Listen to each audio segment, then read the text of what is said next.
السلام علیکم ورحمۃ اللہ وبرکاتہ نحمده ونصلی علی رسولہ الکریم اما بعد۔ آج کا سبق سن لیجئے۔ آج کے سبق کی سرخی ہے نماز سے دوستی کیجئے، پارٹ نمبر 30۔ پہلے ایک حدیث سنا دیتا ہوں۔ حضرت ابو ہریرہ رضی اللہ تعالی عنہ سے مروی ہے کہ حضرت محمد صلی اللہ علیہ وسلم نے ارشاد فرمایا کہ یقیناً لوگوں پر کچھ دھوکے کے سال آئیں گے جن میں جھوٹے کو سچا سمجھا جائے گا اور سچے کو جھوٹا سمجھا جائے گا، اور دھوکے باز کو امانت دار اور امانت دار کو دھوکہ باز سمجھا جائے گا۔ اور ان سالوں میں عروہ بزہ بولے گا۔ پوچھا گیا کہ حضرت عروہ بزہ کیا ہے؟ تو آپ صلی اللہ علیہ وسلم نے فرمایا بے وقوف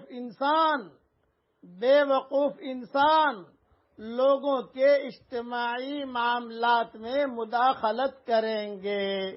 یہ حدیث ابن ماجہ میں ہے۔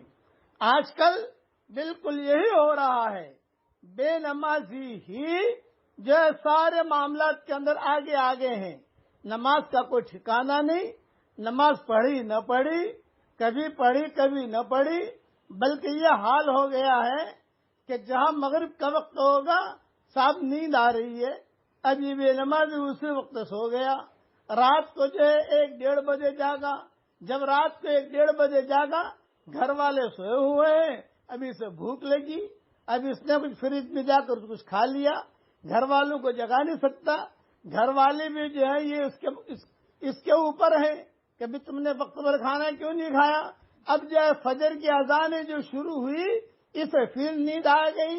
اب جو ہے گھر والے نماز پڑھ رہے ہیں، ناشتہ کر رہے ہیں، یہ سویا ہوا ہے۔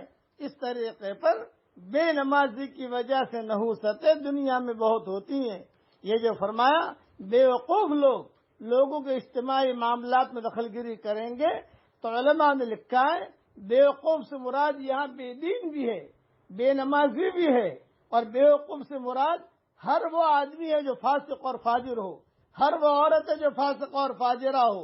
اس لیے نمازوں کا اہتمام آدمی کرے گا تو آدمی بے دینی سے بچے گا۔ قرآن میں کہا گیا ان الصلاۃ تنہی عن الفحشاء والمنکر ولذکر اللہ اکبر واللہ یعلم ما تصنعون۔ نماز جو ہے یہ برائی سے نماز خود روکتی ہے۔ اگر کسی کو نماز پڑھتے ہوئے دیکھو تو اس کے ساتھ اچھا سلوک کرو، اس لیے کہ یہ نماز پڑھ رہا ہے۔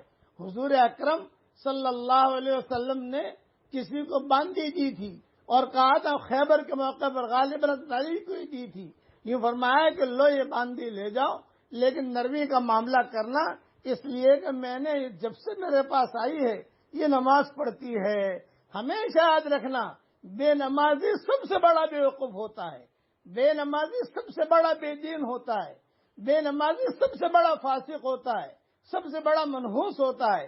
اس لیے وہ اگر کسی جگہ دیکھتا ہے تو بھی نحوست کو پھیلاتا ہے۔